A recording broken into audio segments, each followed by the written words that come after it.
ready for a comedy show this evening? If it's funny, well, I hope so. Otherwise, we're going to kick you out at 9:30 anyways. My name is Matt Micheletti. I'll be your host for this evening. We're going to have a fantastic show. Please first give it up for the Orpheum for giving us this spot to give this show to you guys. Doing a fantastic job. Make sure you take care of your bar staff in the back. They're working real hard to make sure you get drunk and laugh at us more. So that's a good thing. So yeah, my last name is really long. It's a long Italian last name. And luckily I didn't have anybody that had to bring me up tonight. I do a lot of comedy in Phoenix. My last name, Micheletti, it's a very long Italian name, a lot of vowels, hard to spell. And over the summer, I had a shaved head. And so I had an MC bring me up by whatever, the first thing that came to his head. He was just like, please give it up for Louis C.K. with AIDS. I was like, all right, my comedy career is just plateaued.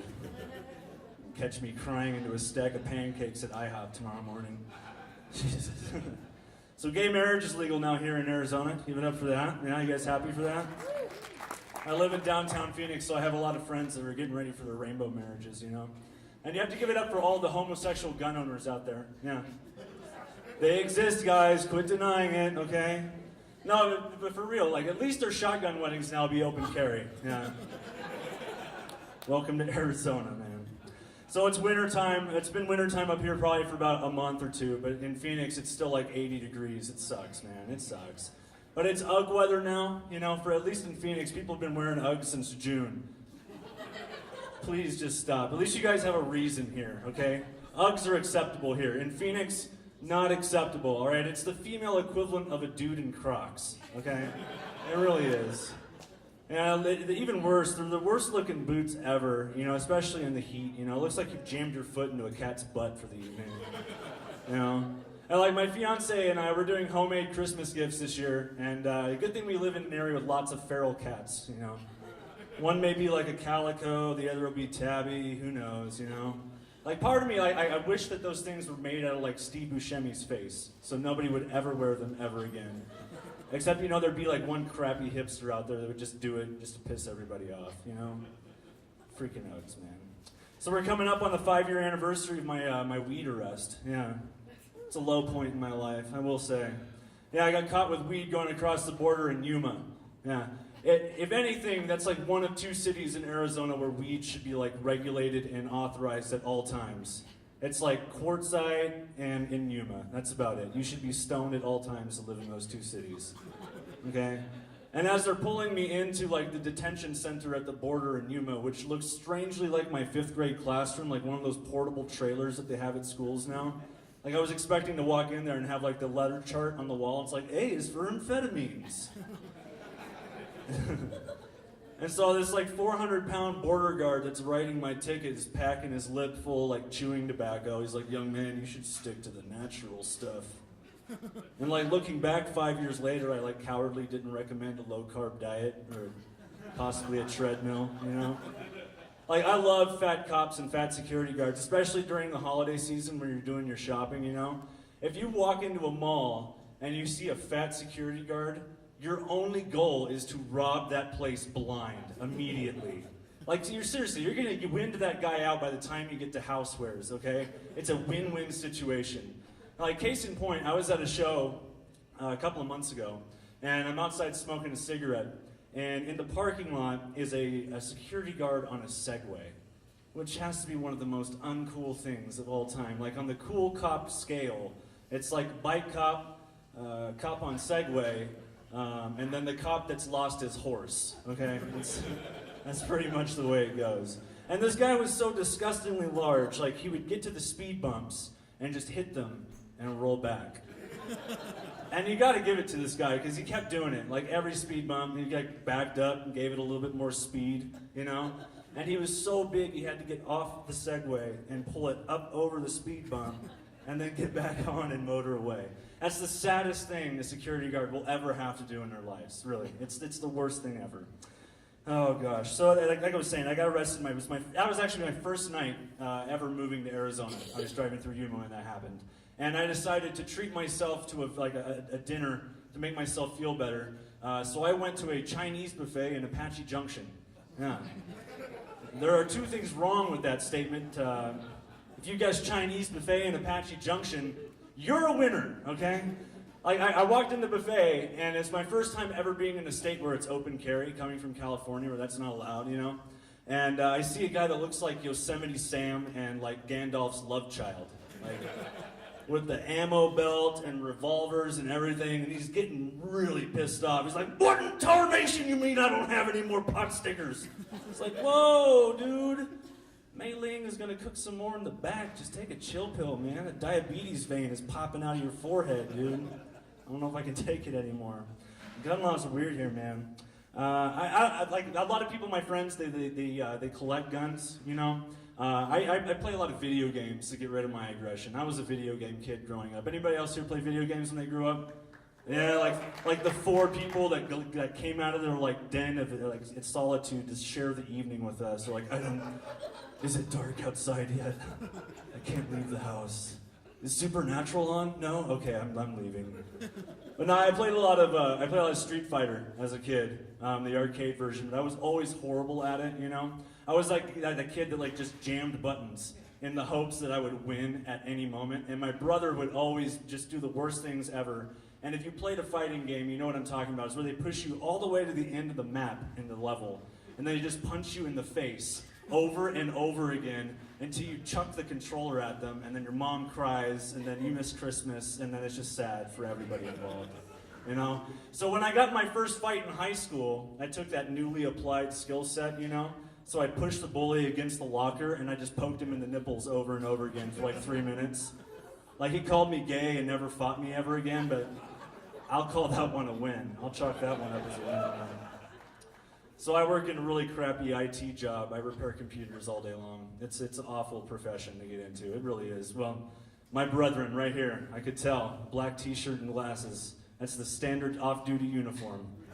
Oh, retired. Man, I got a lot to look forward to.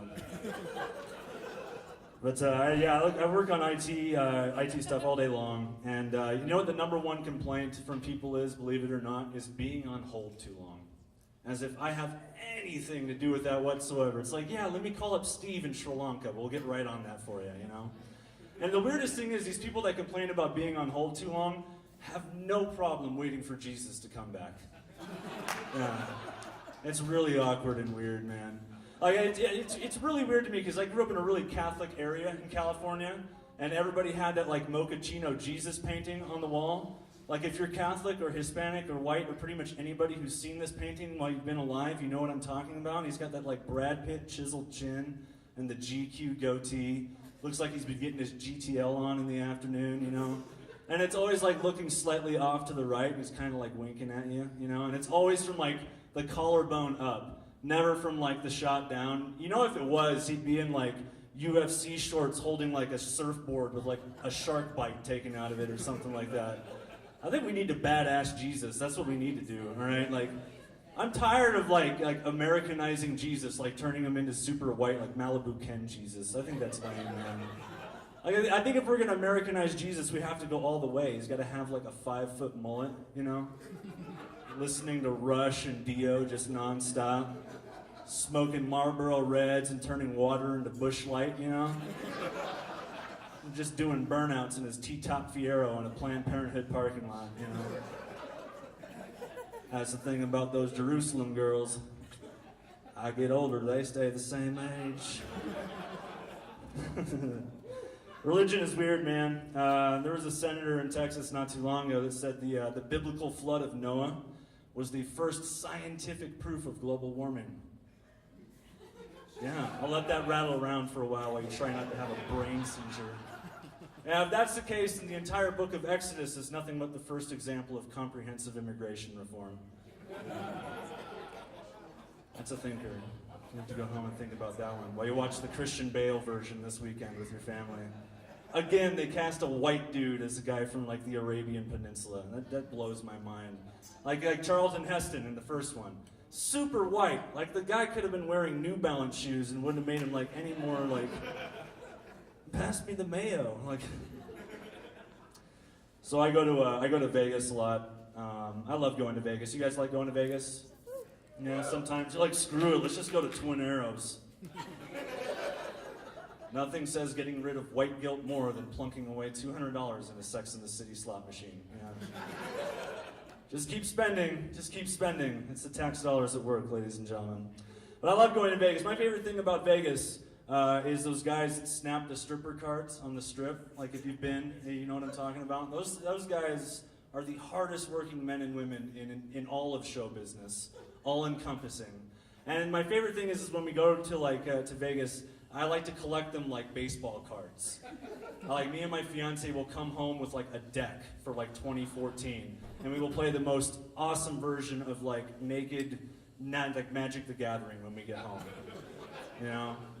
But the best thing is like you'll go up to these guys and be like, do you have Mercedes before the boob job? Because that's the rookie card. It's worth way more money.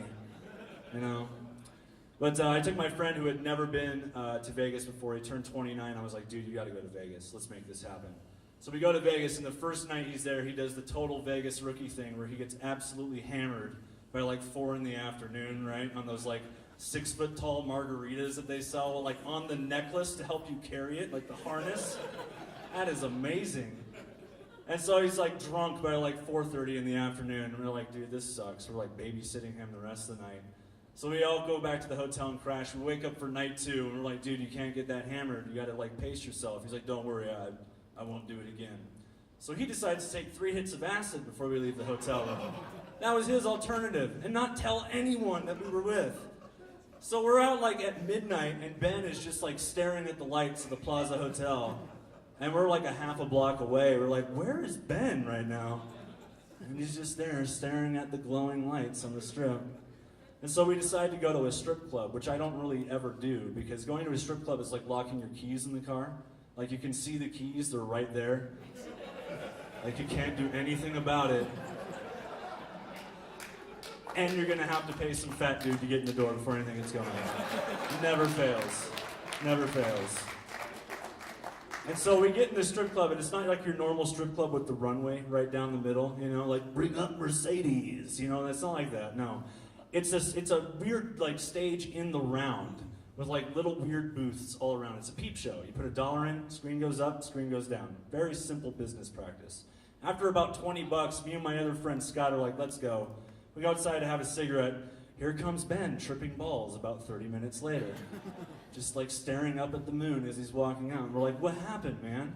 He's like, I just had the most amazing experience of my entire life in there. I was like, what? They're boobs. Like, we've all seen them before, like scrambled on the Spice Channel in the 90s, okay? And he's like, no, I gave this girl $20, right? And she took off her pants, and her pubic hair was shaved into the shape of an old-timey mustache with the curls on the end.